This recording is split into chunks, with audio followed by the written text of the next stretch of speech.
desespere. Eu vou fazer aqui uma conjecturação.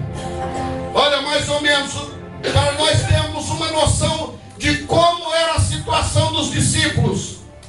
Vamos olhar e analisar. Primeiro, quando o vento começou a soprar, os discípulos tomaram algumas atitudes que não eram para eles tomar. Os discípulos de Jesus, que andavam com Jesus, ouviam os ensinos de Jesus, eles tomaram atitudes que não eram para eles tomar. Primeira atitude que eles tomaram, que não era para eles tomar, se desesperaram em meio à tempestade. Diga para o seu irmão que está do seu lado, não se desespere. Esse vento vai passar. E você vai cantar o hino da vitória. Só quem acredita nisso, levanta a mão para o céu e glorifica o nome dele. Esse vento vai passar.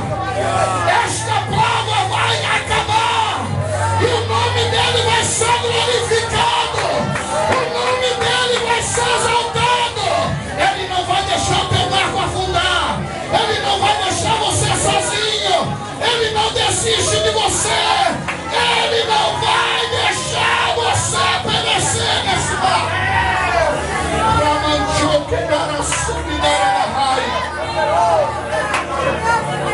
Mas os discípulos estavam no barco. E a primeira atitude que eles tomaram foi se desesperar. Glória a Deus, aleluia. Como o senhor sabe disso, pastor? O senhor não estava lá. Vamos agora para teses. Se o barco estava sendo varrido, é porque ele não tinha controle. Diga, não tinha controle. E para não ter controle, um barco à base de remo, para não ter controle, o que aconteceu? O remo não estava na mão dos discípulos. Porque se tivesse na mão, olha, um vai daqui, outro dali. Pastor, mas era uma tempestade, era um vento, pastor, não tinha como controlar. Sim, não tinha como eles controlar 100%, mas tinha como eles permanecer o barco intacto. Isso é estatística. Se você olhar, analisar bem, quem tem internet procura, fala assim, em meio a uma tempestade, como um barco se mantém de pé? É o remo que ajuda ele a manter de pé. Porque ele pende para lá, você bate o remo de lá e vira para cá. Bate para cá e ele vira para lá. Aleluia. Se o barco estava desordenado, descontrolado, é porque o remo não estava na mão dos discípulos. Segunda coisa que eles fizeram, que não era para fazer. Soltar o remo. É, Deus. É dessa maneira aí, Pai. Você entendeu? Olha para o teu irmão e diga, não solte o remo. Vou traduzir para você entender. Tem gente que qualquer provinha joga o cargo fora. Tem gente que qualquer provinha larga o casamento. Tem gente que qualquer provinha sai da igreja. Tem gente que qualquer provinha ele vai e cai no mundo e faz tudo que o mundo agrada. Para, meu irmão! Permanece fiel e Deus vai te dar vitória. Diga para o teu irmão, onde está firmada a sua fé? Os que confiam no Senhor serão como o monte de Sião, que não se abala, mas permanece para todo sempre. Salmo de número 46. Deus é o nosso refúgio, fortaleza, sabor presente na angústia, pelo que não temeremos, ainda que a terra se mude, ainda que os montes se transportem para o meio dos vales, ainda que as águas rujam e se perturbem, ainda que os montes se abalam pela sua braveza, é um rio cujas correntes alegram a cidade de Deus. O santuário das moradas do Altíssimo, Deus está no meio dela e ela não será abalada. Deus ajuda acontece, os reinos se movem, Ele levanta a sua voz e a terra se derrete. O Senhor dos exércitos está conosco, o Deus de Jacó é o nosso refúgio. Vinde e contemplai as obras do Senhor, que desolações tem feito na terra. Ele faz cessar as guerras até o fim da terra. Pega o arco, corta a lança, queima os carros do fogo. Aquietai-vos e sabei que Ele é Deus. E não tu que der acima e dar a bandara baixar e me cadar a barraia. Eu abro um parênteses aqui, depois eu volto a terminar. Talvez você possa dizer, pastor, o senhor está falando porque não é com o senhor. Por isso o senhor está falando desse jeito. Quando a gente não está na prova, é fácil falar para os outros, tenha calma, irmão, Deus vai trabalhar, Deus vai agir. Dessa maneira aí, pai. Por isso que o senhor está falando isso, pastor. Olha aqui para mim.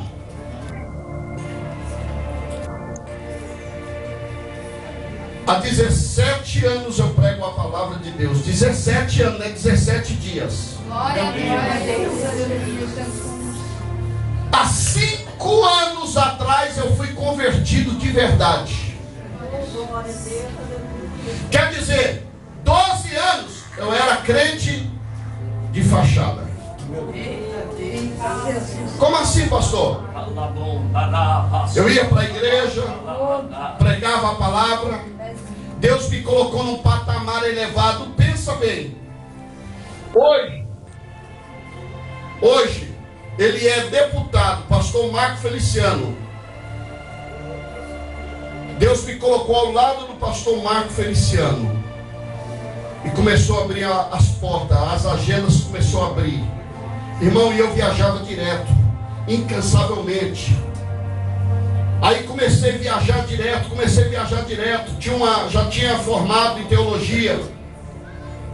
Aí continuei estudando mais, para aprimorar mais, porque eu pensava assim, não sei porque é uma doença, eu não sei se é uma doença ou se isso é uma coisa boa. Para mim, hoje eu tenho para mim que, para mim era uma doença. Hoje as pessoas ficam aspirando, eu vou pregar em Camboriú. Meu Deus. Eles acham que Camboriú é o céu. Eita Deus, fala Deus, é dessa maneira aí. E ele acha que só em Camboriú ele vai ser um pregador grande. Meu Deus. O grande pregador não começa em Camboriú, ele começa num lugar como esse. Deus me exaltou, colocou ele lá em cima. Eu comecei a estipular valor para pregar, fechava uma agenda. Então, como eu representava o pastor Marco, o que eu fazia? Não vou fechar uma agenda, troco de 20 reais, 30 reais, porque antes, no começo que eu começava a pregar, o pastor vai pregar lá, eu ia, nem falava nada. Aí a primeira vez, meu Deus, é forte, pai, que eu fui num culto, o pastor Marco era o pregador oficial daquela noite, ele não pôde estar. Aí o pastor lá preocupado, ligando, meu Deus, e aí pastor, o senhor está... Então, irmão, não vai dar tempo de eu chegar aí. Bota outro pregador. E esse irmão não tinha outro pregador. De repente ele olhou para mim e falou, pastor, o senhor prega? Falei, irmão, mas olha o tanto de gente. Lotado, irmão. Tinha mais de 2.000 pessoas, bem mais. E eu nunca tinha pregado por aquele tanto de pessoa. Aí preguei a primeira vez. Estou lá pregando, de repente o pastor Marcos chega. Quando chega aquilo lá foi uma honra. Aquele dia foi o dia que Deus honrou. Aí ele chega, aí o irmão que estava comandando o culto falou assim, pastor, o senhor passa de volta para ele, rápido a palavra.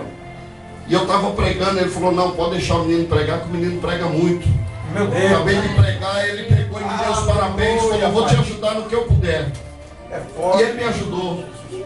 Comecei a ter agenda, sair para fora, viajar para outros estados, outras cidades. Aí peguei e falei, peraí, agora eu não sou um pregadorzinho, né, de vila. Então agora eu vou começar a estipular valor. Aí comecei a cobrar. Eu tenho 7 DVDs gravados, aí levava os DVDs, os temas separados, levava os DVDs e toda igreja que eu fechava eu falava, olha, vocês têm que me dar 300 reais e vender 20 a 30 DVDs. Aí tinha igreja que falava, pastor, mas nós não tem como, a igreja aqui é pobrezinha, nós não tem como. Falava, irmão, se vira. Se o irmão quiser que eu vou lá, eu vou. De graça eu não vou, irmão. Meu Deus. Se você quiser, eu até indico outro pregador que vai de graça. Só para ele, sabe, aparecer na festividade lá. Mas eu, irmão, só vou se me pagar. Meu Deus. E comecei a fazer isso. Lembro que um dia eu estava bem ali perto do bairro onde eu moro, Parque Universitário, mais ou menos, estava eu e minha esposa. Eu lembro que eu tinha pregado num evento, acabou o evento, aí chegou a irmã que tinha me convidado e falou, pastor, vim pedir desculpa para o senhor. Eu falei, desculpa do quê, irmão? Desculpa porque eu vim trazer os DVD do senhor, eu não vendi tudo. Falei, ó irmã, DVD eu não pego de volta. A senhora fica com os DVD, vende, mas me paga o valor dos DVD. Meu Deus. Mas pastor, não tem dinheiro, nem uma oferta que o senhor fechou comigo, que é R$300, eu não tenho, eu só tenho 200. Falei, irmã, pois eu vou sentar aqui, só sai a hora que o dinheiro chegar. Meu Deus. E fiquei sentado, minha esposa foi ficando irada. Meu bem, vamos embora, por causa de dinheiro, deixa pra lá isso daí. Falei, não, a Bíblia diz que digna, ainda usava a Bíblia, irmão. A esposa estava do meu lado, passando a mão aqui na minha cabeça. Eu ainda estava com o crânio aqui, estava tudo normal, só tinha feito um furinho aqui atrás. Aí o doutor pegou e estava assim do lado, minha esposa passando a mão na minha cabeça e falou, neguinho. E aí a hora que ela falou, neguinho, eu falei, agora, pensei, né? Agora é neguinho, né? Não morri. Falou, neguinho, tá tudo bem, viu? Falei, tá tudo bem. Ela falou, tá. A cirurgia foi excelente. O doutor disse agora que é só esperar mais uns 4, 5 dias, você já pode ir embora. Só lembro que ela falou isso, não lembro de mais nada. Ela disse que eu estatalei os olhos e fiquei assim.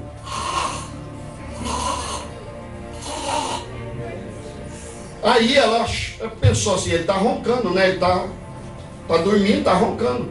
Mas com os olhos regalados desse jeito, foi lá e chamou o doutor Hugo. Doutor, faz favor, meu esposo está com os olhos abertos, está atalado, está roncando, como se estivesse dormindo. Mas o normal era ele fechar os olhos. Aí o doutor, não, dona Edilane, pode ficar em paz. É porque ele está sonolento por causa da anestesia geral. Mas está tudo bem. Mas ela insistiu, doutor, dá uma olhada lá no meu esposo, por favor. Aí o doutor falou, bom, só não insiste, eu vou lá olhar. Quando ele chegou e olhou em mim, ele acionou a equipe de cirurgião daquela parte onde eu estava e catou minha esposa pelo braço e falou, dona Edilane, vem aqui. Ela, doutor, está acontecendo alguma coisa? Ele disse, vem aqui fora, eu preciso conversar com a senhora. Quando saiu lá fora, ela disse, doutor, está acontecendo alguma coisa, eu sei que está. Fala para mim, não engana eu não, doutor. Falou, eu não sei o que deu errado, dona Edilane, seu marido está entrando em óbito. E no momento que falou isso, minha esposa caiu no chão, desmaiou. Oh, Deus, e eles levaram eu para o centro cirúrgico de novo. Quando levaram eu para o centro cirúrgico, a possibilidade que eu tinha de vida era menos de 5%. Por quê? Aonde eles colocaram o dreno, não sei se dá para vocês ver aqui, mas passa a mão aqui, por favor. Tá vendo que aí tem como se fosse um corte, né? Aí foi onde foi colocado o dreno. Aonde eles colocou o dreno ficou obstruído. Na obstrução do dreno, uma bactéria, a bactéria você sabe vem pelo ar. Meu Deus. A bactéria entrou no dreno e foi parar na onde? No cérebro. Quando ela parou no cérebro, ela fez um estrago, porque daí começou o abscesso que tinha dado, ele começou a infeccionar e deu um edema cerebral. O que é o edema? O inchaço. Não do cérebro, o cérebro não inchou. O que inchou foi, na verdade foi o cérebro, não o crânio. O cérebro foi inchando, é como se fosse aqui, ó. Aqui é a calota do crânio. Aqui é o cérebro. O cérebro foi inchando, até ele ficar comprimido com o osso. Hora que ele estava comprimido com o osso, mais um pouquinho que ele inchasse, me daria um derrame cerebral. E eu morreria na hora. O que é que os médicos fizeram? Entraram dentro do Hospital Mário Gatti, no centro cirúrgico, e sem definir o que ia fazer, eles perceberam que alguma coisa tinha dado errado na cirurgia. O que, que eles fizeram? Não tinha como fazer exame. Se eles fossem fazer exame para descobrir o que eu tinha, eu morreria. Então, no ato de tentar salvar a minha vida, eles fizeram um corte na minha cabeça, que é um corte até indefinido. E eles fizeram esse corte e arrancaram essa parte da calota do crânio. Você que olhar para cá, ó, pode ver que aqui, ó, aqui não tem osso, aqui é só o couro, ó. Ó, eu aperto, afunda. Tem coragem para apertar? Pode apertar. Oh, Jesus. Glória a Deus. Aqui é só o couro que protege minha cabeça. Ai! Meu Deus, é forte. Conclusão de tudo isso, os médicos pegaram, saíram de lá e falaram com a minha esposa, dona Edilene, seu marido está em coma. Meu Deus, vai operando, Deus. E aí, doutor, o que Glória a acontece? Deus, aleluia. Bom, o seu marido, se ele voltar, sair do coma, ele não vai enxergar nunca mais. Ele perdeu a visão dos dois olhos, porque é mais ou menos assim. Como houve o inchaço do cérebro, as córneas dos olhos foram afetadas e empurradas. É como se você pega alguma coisa assim, ó. É como se você pega aqui, dá licença, isso daqui, ó, e puxasse. As córneas foram rompidas. No rompimento das córneas, ele perdeu a visão dos dois olhos. Então ele não vai enxergar mais. Devido ao inchaço, o edema que teve na cabeça, o seu marido, se ele viver, ele vai ficar vegetando em cima de uma cama.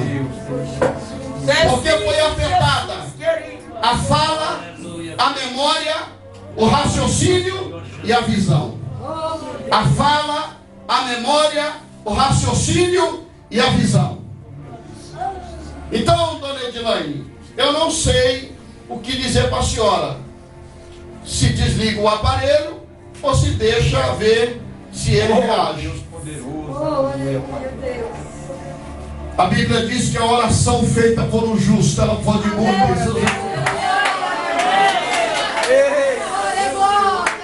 Se o meu povo que se chama pelo meu nome se humilhar, orar e buscar a minha face e se converter dos seus maus caminhos, eu, o Senhor, ouvirei do céu, perdoarei seus pecados e sararei a sua terra. Estarão atentos meus olhos e abertos meus ouvidos à oração que se fizer neste lugar.